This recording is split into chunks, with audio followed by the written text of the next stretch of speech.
Hello friend, आप लोगों का सबका फिर से मेरे इस यूट्यूब चैनल पर स्वागत है। तो आज की इस वीडियो में हम देखेंगे कि लारावेल में कैसे हम स्टैटिक कंटेंट को सर्व करते हैं। स्टैटिक कंटेंट मीन्स ये होता है कि जब आप कोई प्रोजेक्ट बना रहे होते हो तो आपको जेएस फाइल, सीएसएस फाइल और कुछ इमेजेस जो स्टैटिक इमेजेस होती हैं आप उनको यूज करते हो।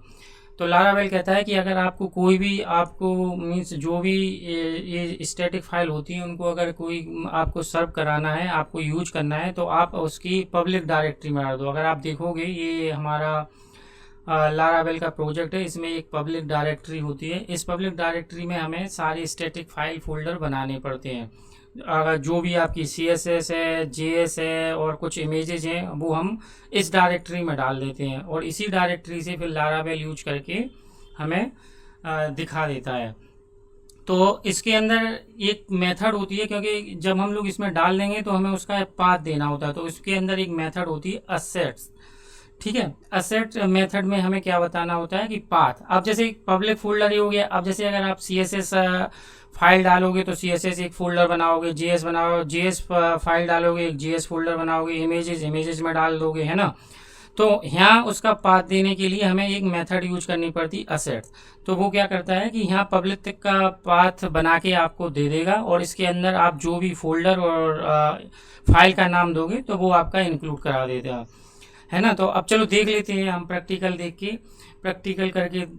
अगर आपने मेरी लास्ट वीडियो नहीं देखी हो तो आप उसमें मैंने ये बताया था कि हम टेम्पलेट कैसे बनाते हैं इनहेरिटेंस।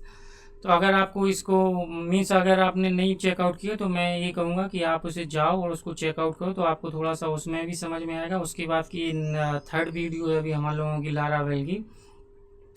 चलो प्रैक्टिकल करके देखते हैं। ये मैंने सर्व करा रखा है और ये मेरा प्रोजेक्ट है जो अभी हम लोगों ने लास्ट वीडियो में बनाया था।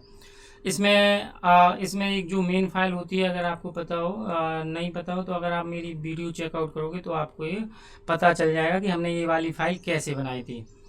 इस वाली फाइल को बनाने से, इस वाली फाइल को हमने जो लास्ट वीडियो में बनाई थी, तो इसमें क्या है कि अभी जे क्वेरी जेएस का थोड़ा सा एक लोएस्ट वर्जन है, तो मैं इसको थोड़ा सा अपडेट कर देता हूँ। ये मैंने लिख रखा है, ये 5 मिनट ही लगेंगे इसमें। कि जैसे एक मेरा H R E F C S S का जो लिंक है, मैं ये पुरानी वाली सी एस एस हटा दे रहा हूँ और नई वाली लगा देता हूँ, ये वाली।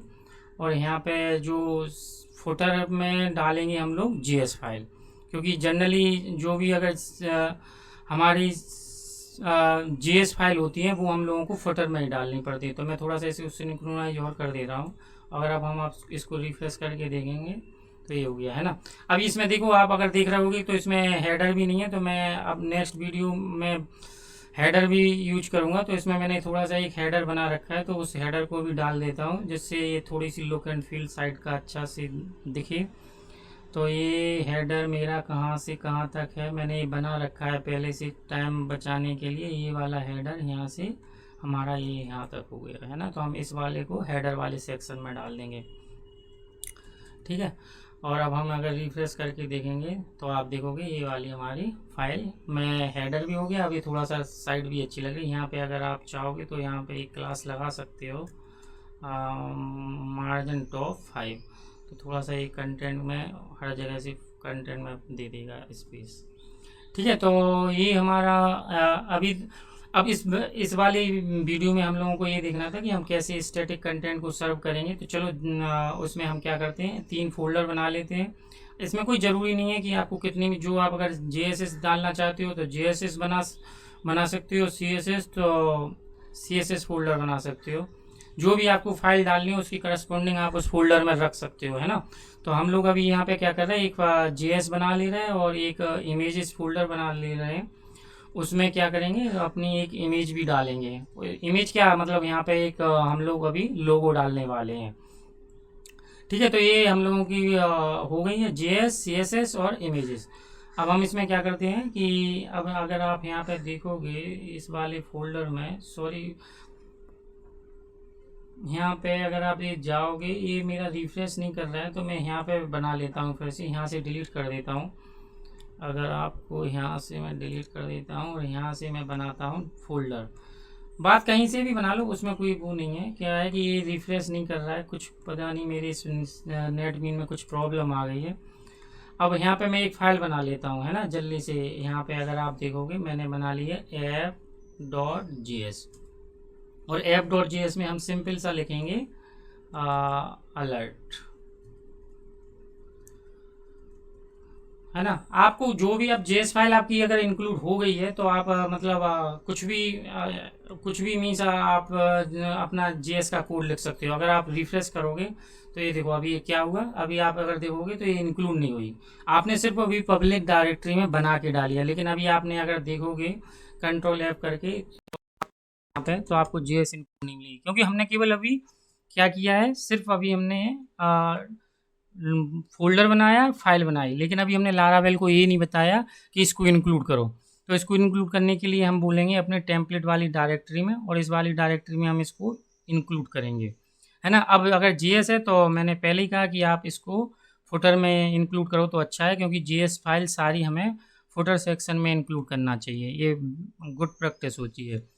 ठीक है, तो यहाँ पे अब हमारा फाइल का पाथ क्या है, जैसे अगर मैंने डॉक्यूमेंट में इस मेथड का लिख रखा है तो इस मेथड को हम ऐसे यूज करेंगे। यहाँ पे अगर आप जाओगे तो ये हमारी डायरेक्टिव होती हैं, तो इनको हमें मतलब इससे क्या होता है कि एक तरीके से इको कर देता है। अगर आपने पीएचपी में इको देखा होगा तो ये इको का काम करते हैं, है ना। और हम यहाँ पे क्या इंक्लूड करा रहे हैं, जीएस के अंदर हमारी app.js। ठीक है, अगर अब आप रिफ्रेश करोगे तो ये देखो आपको अलर्ट भी देगा, और आप अगर यहाँ पे कंट्रोल यू करके देखोगे तो आपको जेएस भी इंक्लूड करा देगा वो, ये देखो, है ना। हमने इसमें केवल अभी हेलो लिखा है। तो ये हमारा जेएस का हो गया। एक चलो मैं इमेज का फोल्डर भी बना लेता हूँ। तो यहाँ पे हम लोग क्या करते हैं, एक अगर यहाँ पे इमेज बनाई, यहाँ पे एक इमेजेस और बना लेते हैं, यहाँ पे न्यू करके फोल्डर, और यहाँ पे दे देते हैं इमेजेस। ठीक है, तो अगर आपको कोई इमेज, जैसे मैं अभी के लिए मैं कंट्रोल C करूँगा इस वाले को, और यहाँ पे मैं डाल दूँगा, और हमारी फाइल का नाम क्या है, लारावेल लोगो। तो अगर इमेजेस आपको यूज करना है तो सेम वे में हम इसको यूज करेंगे, लेकिन हमें डालना कहाँ है, ये यहाँ पे डालेंगे हम इसकी जगह, नैप बार की जगह हम अपनी एक इमेज प्रिंट कराएंगे। यहाँ पे मैं यहाँ पे लिखूँगा IMG SRC, और SRC में हम उसका पाथ दे देंगे। पाथ का फोल्डर का नाम क्या है, इमेजेस, और फाइल का नाम क्या है हमारा, लारावेल लोगो, है ना। लारावेल डॉट लारावेल डैश लोगो और डॉट PNG, सॉरी यहाँ पे ही हो गया। और इसकी थोड़ी सी हमें हाइट सेट कर देते हैं 40, जिससे वो थोड़ा सा लोगो लुक एंड फील अच्छा है ना फ्रेंड। तो ये देखो आपका ये जेएस भी इंक्लूड हो गई है, सीएसएस भी, और ऐसे ही आप अगर चाहो तो जेएस भी इंक्लूड करा, सीएसएस भी इंक्लूड करा सकते हो। तो यहाँ पे अगर मैं सीएसएस, अगर आप चाहो तो मैं सीएसएस की एक फाइल भी लिख देता हूँ यहाँ पे न्यू फाइल करके CSS और कस स्टाइल डॉट CSS डाल देता हूँ। स्टाइल में मैं यहाँ पे अभी के लिए बॉडी का कलर चेंज कर देता हूँ, आपको फिर जो भी लिखना हो आप वो लिख सकते हो, है ना। बॉडी, अगर मैं यहाँ पे लिखूँगा बैकग्राउंड, फॉर एग्जांपल मैं रेड कर देता हूँ। अगर आप रिफ्रेश करोगे तो अभी तो होगा नहीं, क्योंकि अभी सिर्फ हमने CSS फोल्डर बनाया, लेकिन अभी हम लोगों ने इसको इंक्लूड नहीं किया। तो हम इसको इंक्लूड कर लेते हैं जल्दी से, तो आप देखोगे उसका कलर रेड हो जाएगा आपकी बॉडी का। कंट्रोल C करके हम यहाँ पे हम CSS का पाथ दे देते हैं अपनी फाइल का। फाइल का पाथ देने के लिए अगेन वही मेथड हमारी जो कॉमन है, हम इसी मेथड का यूज करेंगे, और यहाँ पे जाएंगे और यहाँ पे अपनी CSS का पाथ, CSS कहाँ पे है, CSS dot style dot CSS, है ना, स्टाइल डॉट CSS। अगर आप अब रिफ्रेश करोगे तो आपको ये देखो रेड कलर दिख रहा है ना फ्रेंड। तो ये अगर आप कंट्रोल यू करोगे तो आपको अब देखोगे डॉट CSS आपको अपनी वाली फाइल यहाँ पे इंक्लूड हो जाएगी। तो ये देखो यहाँ पे क्या है कि आपने जो फाइल बनाई उसका जो पब्लिक तक का पाथ जो बनाता है, जैसे अगर आप यहाँ पे इंस्पेक्ट एलिमेंट करके देखोगे तो ये पूरा पाथ मीन्स आपको URL बना के दे देता है, तो मीन्स आपका काम ईजी कर देता है। जैसे हमारा हेडर में अगर आप ये जाओगे, ये देखो है ना। तो ये जो भी मीन्स लाइव अगर आप सर्वर पे आपका मीन्स आपका प्रोजेक्ट चल रहा होगा तो यहाँ पे सर्वर का पाथ अपेंड हो जाएगा। अभी लोकल होस्ट का चल रहा है तो लोकल का पाथ अपेंड हो गया। तो फ्रेंड यही था इस वीडियो में, मेरा मोटिव यही था कि हम स्टैटिक कंटेंट को कैसे सर्व करते हैं लारावेल में। नेक्स्ट वीडियो में हम माइग्रेशन देखने वाले हैं और वैलिडेशन, काफ़ी कुछ लारावेल में आएगा। तो अगर आपने अभी तक मेरा चैनल सब्सक्राइब नहीं किया तो आप प्लीज़ सब्सक्राइब कर लीजिए, तो आपको उसमें मीन्स नोटिफिकेशन मिलती रहेंगे। अगर आपको ये वीडियो अच्छी लगी हो गाइस तो प्लीज़ लाइक करें और सब्सक्राइब करें एंड शेयर करें। Thank you friend.